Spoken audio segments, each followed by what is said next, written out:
Hoş gəlmişsiniz, vaxt ayırdınız. Təşəkkür edirik sizə.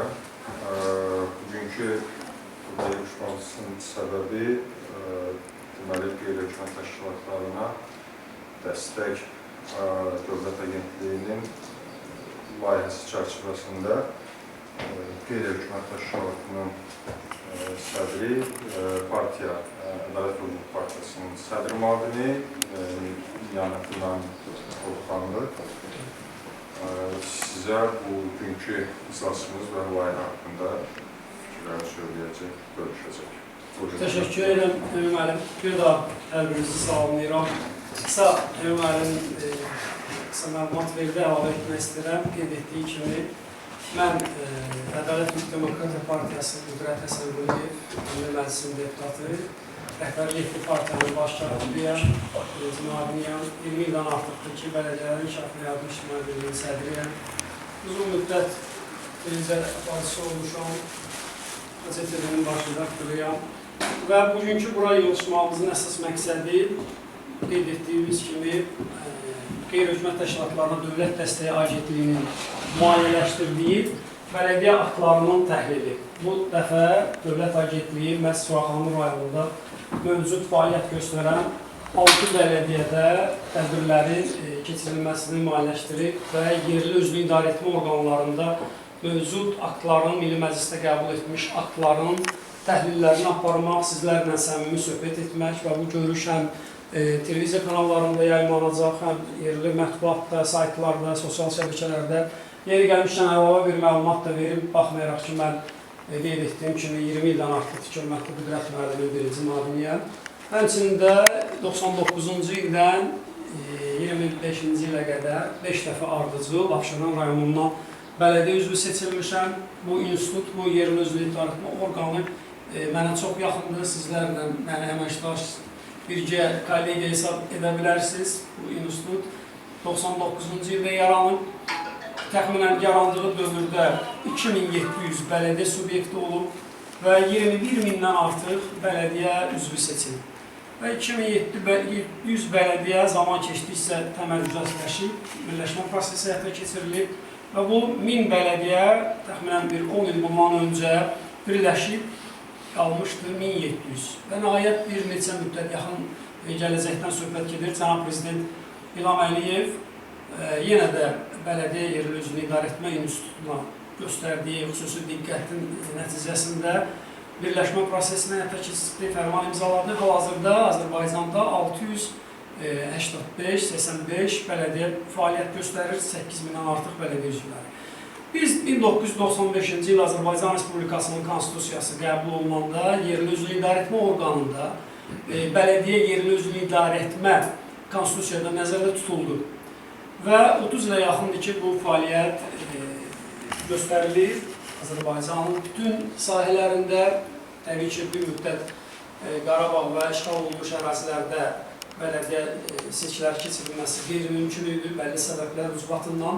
Ancaq indi şükürlər olsun Allah ki, Ali Başkomandanımız, Cənab Prezident Azərbaycan dövlətinin 500 illik tariximizdə böyük bir qələbə imza atdı, özünün adını tarixə qızıl hərflərlə, həqiqətən də 500 illik tariximizdə belə bir hadisə olmamışdı ki, 20% torpağımız geri qayıtsın, böyük bir uğurdur və ondan sonra Azərbaycan tam töv, ərazi bütövlüyündə bələdiyyə sayəsində fəaliyyətini qurubdur.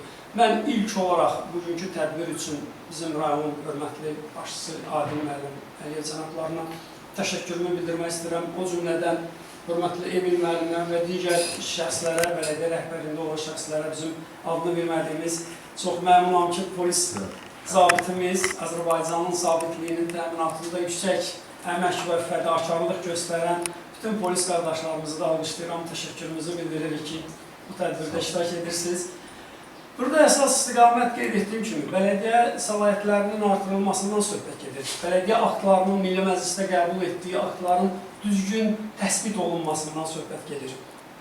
Yer gəlmişkən, mən şəxsi bir mövqeyimi bölüşmək istəyirəm ki, düşünürəm ki, bugün Azərbaycanda fəaliyyət göstərən yerli özünü idarə etmə orqanlarının səlahiyyətləri kifayət qədər geniş deyil. Müəyyən səlahiyyətlərə malikdir. Amma digər ölkələrlə mübahisədə inkişaf etmiş ölkələrlə, Avropanın ölkələrindən tutalım, ən inkişaf etmiş ölkələri nəzərdə tuturam, İngiltərədir, Almaniyadır, Fransadır. Yeri gəlmişəm, mən onların təcrübəsini də öyrənmişəm. Bir il Fransada təhsil almışam, elə təhsil aldığım müddətdə o ölkələrin bələdiyyə orqanlarıyla da tanış olmuşam. Siz təsəvvür edirsiniz, Fransanın təxminən 900 ilə yaxın bələdiyyə yerli özü idarəetmə təcrübəsi var, tarixi var. Çox uzun istəyirəm, icazə verərsiniz, mən də əyləşim. Bugün mən çıxış edəcəm, əgər narazı yoxsa mən də əyləşim, sizlərlə bərabər səmimi söhbət eləyək. Yəni, təsəvvür edin, Avropada 900-1000 illik Almaniyada qeyd etdiyim kimi bir sıra inkişaf etmiş ölkələrdə bələdiyyələr olduqca əhəmiyyətli bir institutdur, olduqca əhəmiyyətli bir təşkilatdır.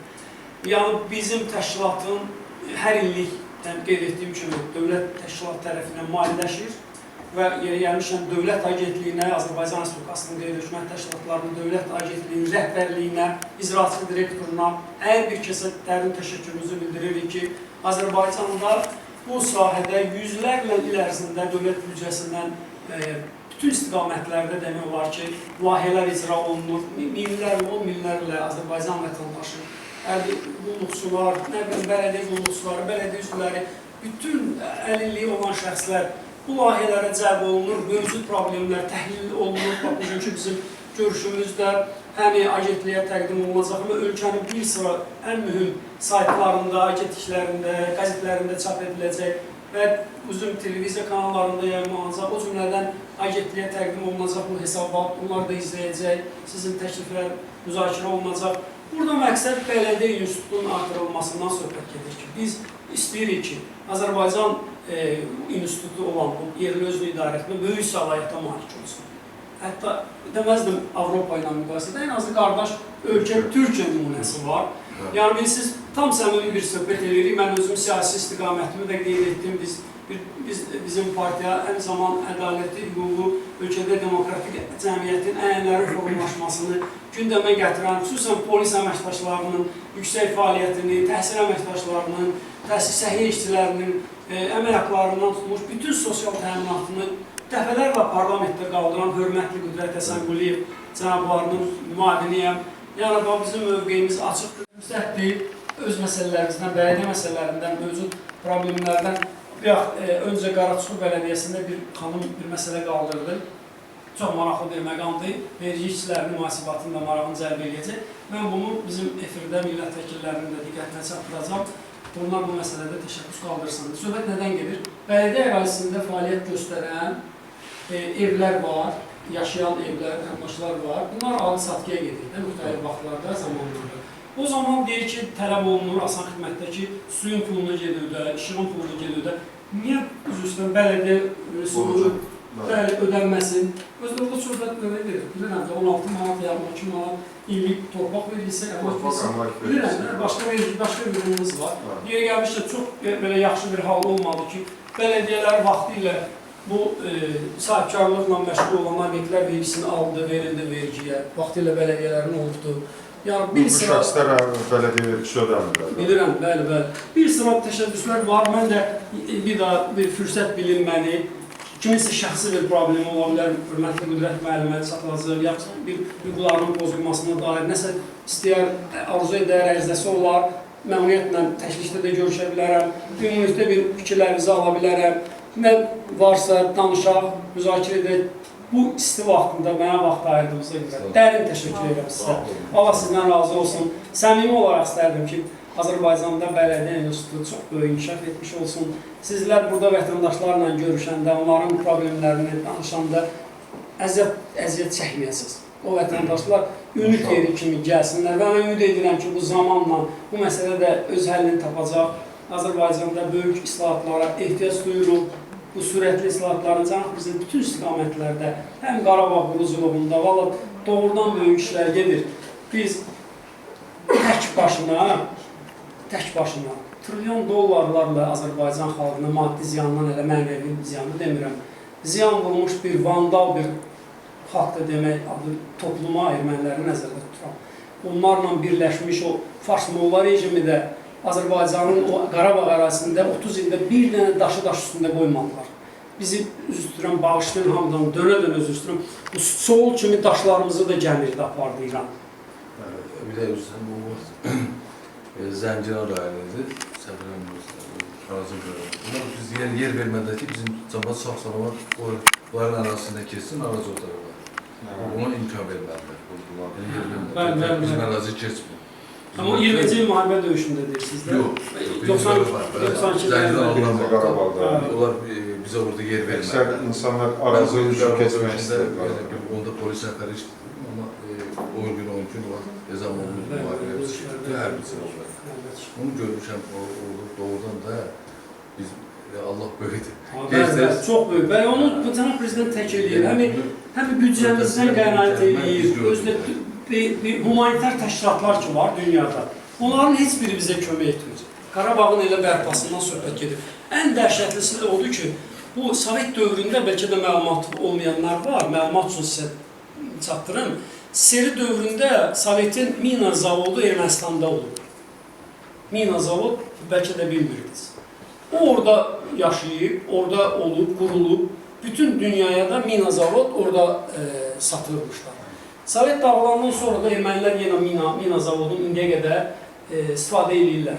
Siz təsəvvür edin ki, bir minanın deyək ki, dəyəri 1-2 dollardır, ya piyada əleyhinə olsun, və yaxud da tank əleyhinə, zirehli əleyhinə. Onlar bunu özləri istehsal edir. Bildiyimiz məlumata görə tək Ağdam da 1 milyondan artıq mina bastırırlar. Torpağı zəhərləyiblər. Bunun üçün nə qədər, bax müqayisə üçün deyib, bir mina 3-5 dollara başa gəlirsə, onu 15 ildən sonra həmin minanı çıxartmaq 2000 dollara başa gəlir. Bir minadan söhbət gedir. İşçi qüvvəsindən, texnikadan və ən dəhşətlisi də odur ki, həmin o əraziləri ki, bunlar zəhərləyiblər mina ilə, onun xəritəsini Azərbaycana vermirlər. Paralel, bax bu məsələdə də dünya susur, Avropa susur. Yəni, təhsili olsaydı, Azərbaycanın bütün üstünə olmazın, bax, yeri gəlmişəm bu yaxınlarda, Avropa Şurası Parlamentəsində və Azərbaycanla bağlı biabırçı bir qətnamə qəbul edib. Bəlkə də məlumatsızsınız, bir neçə gün bundan öncə Aşbaq. Deyir ki, Vardanyanı deyir, və yaxud orada o Arayı Qartunyanı və digərlərin, bir-iki nəfər də Azərbaycanlı o yerli Azərbaycan vətəndaşlarının onun gözünə qatıb, onları deyir, azad edib.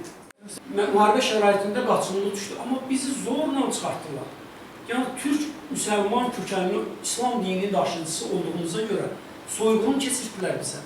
Üçüncü bir məsələ də Cənubi Azərbaycan, bütöv Azərbaycan və təsadüfi deyil ki, cənab prezident Azərbaycanlıların qurultayında, Azərbaycanlıların səhv etməyimizdə 2-ci ya 3-cü qurultayında dedi ki, mən 50 milyonluq bir Azərbaycanın prezidentiyim. Biz bölünmüş xalq. Tarixi heç kim tutana bilməz. İranda baş vermiş hadisələr var. İran, Gülüstan müqaviləsi, Türkmənistan müqaviləsi. Biz günahkar deyilik ki, bizim xalqı bölüdülər iki hissəyə. Bu bizim alnımıza yazılan, bəxtimizə yazılan qara talihdir. Amma mütləq biz buna nail olmalıyıq. Bizim orada 40 milyondan artıq eyni kökənli, eyni dili daşıyan soydaşlarımız var. Onlar Azərbaycan Türkü olduğuna görə Molla Fars rejiminin, Rus şovinistlərinin bölündüyü bir xalqdır. İkiyə bölünmüş xalqlar var, onların nümunələri var. Baxın, Almaniya var, başqa xalqlar var, bundan sonradan birləşiblər. Biz də orada İrana deməli, ərazi bütövlüyünü dəstəkləyirik, iddia etmirik. Amma düşünürük ki, orada 100 minlik erməninin bütün ali dəyərlərdən, hüquqlarından istifadə etdiyi kimi 40 milyonluq Azərbaycan türkünün də ən azından orta məktəbdə ana dilindən tədris keçməsini təmin etməlidir İran Molla rejimi. Siz bilirsiniz ki, nə qədər bu sahəyə yaxın birisi kimi danışıram, fikirlər bölüşürəm.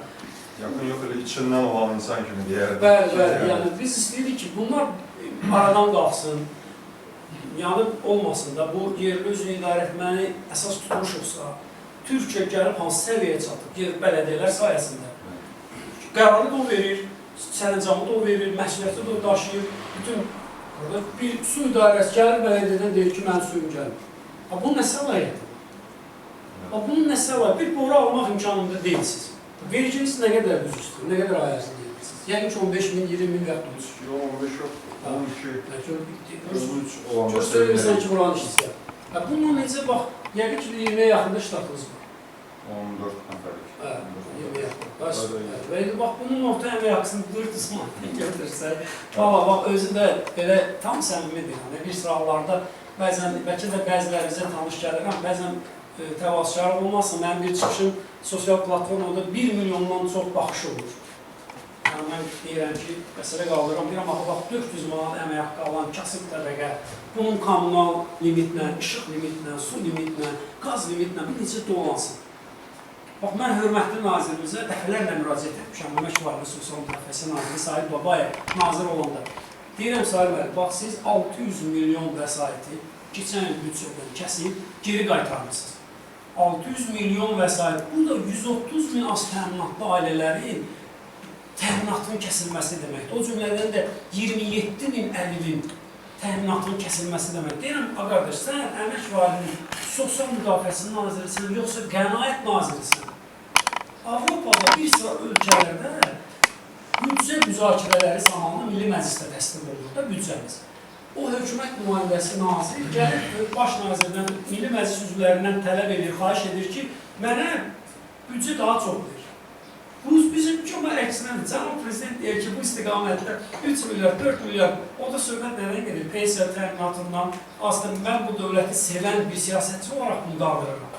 İnanın, baxın, bax, yazın Niyaməddin ortalığını 2 milyonla bəzən çatır o baxışlar. 100 minlərlə insan təşəkkür edir. Mən başa düşürəm, ağrınızı. Bax, deyir ki, üzr istəyirəm. Hamımız üçün maraqlıca. Deyir ki, Sahib mənim, hələ Əmək Varlığı Naziri, Sosial Müdafiəsi Naziri olanından danışırım. Deyir ki, bir uşağa 100 manat versək, büdcə üçün çox böyük bir yüklənmədir. Təxminən 3 milyard vəsait tələb olunur. Bir uşağa 100 manat hər uşaqdır. Uşaq pulu verilmir axı. Deyirəm, yaxşı, bax, cənab nazir. 100 manat deyirsiniz və bugün bölgələrdə, rayonlarda inanın, gedin, baxın, bizim Körpü-Körpü, onun için 11 uşaqlarımız son dərəcə arıq, son dərəcə gözləri eynəkli, bax, belə o distraksisiya bir tür xəstəliyi var, həkim deyil, amma bir yadında qalmır termin. Beli əyri, gözləri əyri, 30 kilo, 25 kilo çəkisindədir, onun silim, onun silim şagirlər. Bu nədən qaynaqlanır, nədən irəlilir? Onların yaxşı qidalanma olmasından söhbət edir. Ərzaq çatışılmazlığı, yağ, kərə yağı, nə bilim, qənd, pesok, filankısa, biz də deyirik, xahiş edirik. 100 manat deyirsən, böylə sahibdir. Bax, mənim övladım var üz üstə, tamam üz üstə. Mənim vermir. Məmur övladlarına, imkanlı ailə, sahibkarları uşağını siyahıdan çıxardım. Yalnız az təminatda ehtiyacı olan, digər tərəfdən, deyirsiniz, bir uşaq 100 manatdır, gücümüz çatmır. 100 manat vermə, 50 manat verir. 50 manat verir, olmasa o rayonda, Lənkəranda, Astarada, Xaçmazda, Qubada, Naxçıvanda, bir sıra bölgələr, Zaqatalada. Bu uşaq, heç olmasa valideyn, 3 dənə, 4 dənə uşaq varsa, ayda 200 manat onun evinə daxil olsa, böyük bir o ailə büdcəsi üçün, təminatı üçün yüksək bir vəsaitdir. Yəni, 50% azaldı mı? Məmur övladları, nə bilim, sahibkarlar falan çıxsaq, gəlib düşürür 30-40%, onu verirlər. Bax, söhbət ondan gedir ki, yəni, bax, mövcud problemləri də danışırıq və ölkəmizin, regionumuzun böyük bir baş verən hadisələrinə də bir münasibət bildirmək istəyirəm. Allah Cənab Prezidentimizə sağlıqlı ömür versin. Allah Cənab Prezidenti bizim bu xalqımızın başı üstündən əski etməsin. Çıxışımın əvvəlində dedim, çox böyük bir tarixə imza atıb. Mən hər zaman bunu xüsusi olaraq qeyd edirəm. Bu yaxında Qərbi Azərbaycan icmasına da dəvət almışdım. Yeri gəlmişdim, mən Qərbi Azərbaycan kökənliyəm, Zəngəzurluyam. Mən düşünürəm ki, Tanrı İlham Əliyevin, Cənab Prezidentin üzərinə 3 böyük bir missiya. Mən düşüncəm belə. Bunu sizlərlə bölüşmək istəyirəm, bir vətəndaş olaraq. O birinci missiyanı yerinə yetirdi. Qarabağı bütöv erməni separatçılarından son 150 ildə bir dənə də erməni Xankəndində bir dənə kökünü saxlamadı. Böyük bir qələbədir. Nə bilim, təşkilatları, bilişləri, teatrları, kinoları, festivalları, hər şeylər var. Niyə bizimki olmasın? Mən bir daha bildirmək istəyirəm, bu Tanrının Cənab Prezidenti qoyduğu bir missiyada inşallah biz onları görəcəyik. Azərbaycan bugün regionunda baş vermiş. Mən dəfələrlə televiziya çıxışlarında demişəm, yeri gəlmişəm, bir yaxı dedim, mən uzun müddət Lider televiziyasında Sədə Plus verilişin aparıcısı olmuşam. Niyaməddin ortalığını bəlkə də xatırlayanlar var, uzun müddət. Siyasi veriliş idi. Bir də söhbət nədən gedir? Cənab Prezident bunları bizim üçün həyata keçirdi. Mövcud problemlər var, onların aradan qaldırılması istiqamətində hamımız çalışmalıyıq. O biz o biz. Elə bir böyük bir, heç bir beynəlxalq deməli, öhdəliklərə diqqət yetirməyən, qonşu bir Rusiyanın forpostu olan Qafqazda Azərbaycan yeganə ölkədir ki, öz quru sərhədləri ilə sərhəddə qalır, yaşayır. Bax, biz Azərbaycan dövləti yeganə dünyada ölkəyik ki, cənubdan da öz torpağımızdır, şimaldan da öz torpağımızdır, qərbdən də öz torpağımızdır. Bizim böyük, bunu da ən başlıca amil Rusiya faktorudur. Çar dövründən Sesteriyə qədər, 20-ci il işğalına qədər, ondan sonra 91-ci ildə Rusiyanın, nə bilim, yaranması. Bu problemləri bizə yaradan da Rusiyadır. İndi mən də baxamırıqca bərabər sizin düşündüyünüzü düşünürəm və qeyd etmək istəyirəm ki, baxın Ali Baş Komandanın böyük bir uğuruna ki, Putin kimi bir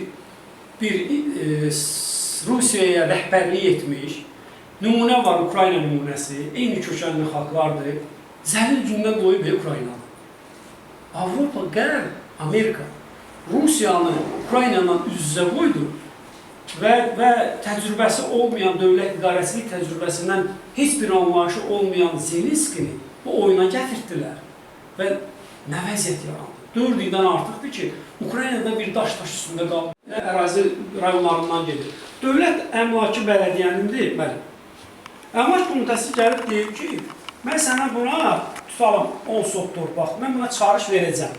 Çağırış verir. Sonra deyir ki, mən bunu istəsəm, hərrac yolu ilə sata bilərəm və yaxud da bir avasitə verəm. Bələdiyyə əmlakını dövlətin bir qurumu olan əmlak komitəsi hərraca çıxardır. Özü ona qiymət qoyur. Özü ona istədiyi vaxtda çağırış verir və yaxud da vermir. Sizin xoşbəxtçiliyiniz ondakı aktınız yoxdur. Yoxsa zülümün içində olacaqsınız. Vətəndaşlar deyir ki, vətəndaş burada yanı sahələr var da, uzun illərdir istifadə edir. Torpaq məcəlləsinə görə də 3 ildən artıq istifadə edən vətəndaş birinci ona verilməlidir. Ona çıxarılmalıdır. Siz onu eləyə bilmirsiniz. Təbii ki, aktlardan söhbət gedir, yoxdur. Amma əmlak komitəsi deyir ki, mən bu 10 sota mən qiymət qoyuram, tutalım bir sotuna 700 manat. 7000 manat büdcə pul köçürülməlidir, hərrazla satılır. Əmlak komitəsi bu hərrazı keçirdir. Komissiya üzvləri onlardır. Ondan sonra bizim bələdiyyə sədri haqqında cinayət işi açılır. Tam səmimi deyirəm, deyək ki, məlumatınız var. Bələdiyyə, Ədliyyə Nazirliyi tabiçiliyində olan bələdiyyə üzrə baxır. Təbii ki, orada qanun pozuntuları böyük hallarda baş verir, aktların düzgün tərtib olunmaması, qanunvericiliyin pozulması. Amma bəzi hallarda, deyək ki, prokurorluq, məhkəmə instansiyası, korrupsiya qarşı mübarizə idarəsi o bələdiyyələrə cinayət işi açır ki, tutalım bu torpaq 700 manat bir sotu dəyərləndirilmişdir, amma bu həmin ərazidə 10 dəfə ucuzdur. Bazar qiymətinə 10 dəfə ucuz. Siz niyə bunu icra eləmişsiniz? O da deyir ki, qardaş, satan əmlak komitəsi. Bir vətəndaş kimi, bir böyük kimi Allah prezidentimizə can sağlığı versin. O olmasaydı, komanda vermeseydi bu tarih yazılmazdı. Ancaq hərdən birdən o şahitlərin adını da çəkib, üzr istəyirəm, dönə-dönə. Mən o şahitlərin qarşısında baş əydim, valideynlərinin qarşısında baş əydim.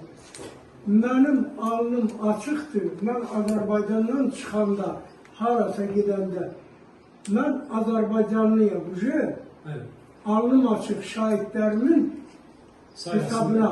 Qazilərin, şəhidlərin, veteranların, Ali Baş Komandanın sayəsində. Çünki üzr istəyirəm, mənim ifadəmi, mənim düzgün başa çıxır. Bəli, prezidentimiz o komandanı verməsəydi, ancaq prezidentimiz də o şəhidlərin qanı hesabına bu tarixi yazdı. Tam razıyam, tam razıyam. Biz şəhidlərə, qazilərə borçluyuq, veteranlara. İranla birlikdə dövlət kimi təsvir edilir. Axı o vaxtları, o Qərbi Azərbaycan, indiki Ermənistan deyil, axı oranın adını niyə çəkmir? Orada İranla birləşməlidir. Onun adını niyə çəkmir? Milli Məclisə bu məsələni ciddi qaldırmaq lazımdır. Ki, o Azərbaycanı vaxtı ilə, çünki o rəhbərlik edən o vaxtlar, Adicə o vaxtdan Mahmud Qəznəvidən üzü Qacarlara kimi, Nətərdin Şaha kimi, bunlar hamısı Azərbaycan bir İranla bir dövlət tərkibində olub, düzdürmü? Və onda Ermənistanda, indiki Ermənistanda, o Qərbi Azərbaycan, o da Azərbaycanın tərkibindəyib. Axı o molla başı onu heç dilinə gətirmir axı. Tamam, razı Milli olun. Məclisdə Sağ də ol. deputatlar buna qarşı çox zəifdirlər. Mən bunu demək istəyirəm. Çox. Bir də yenə deyirəm ki, prezidentin can sağlığı arzulayıram. Amin. Çünki o elə bir məsələni qaldırıb biz dünya ilə vuruşmuşuq.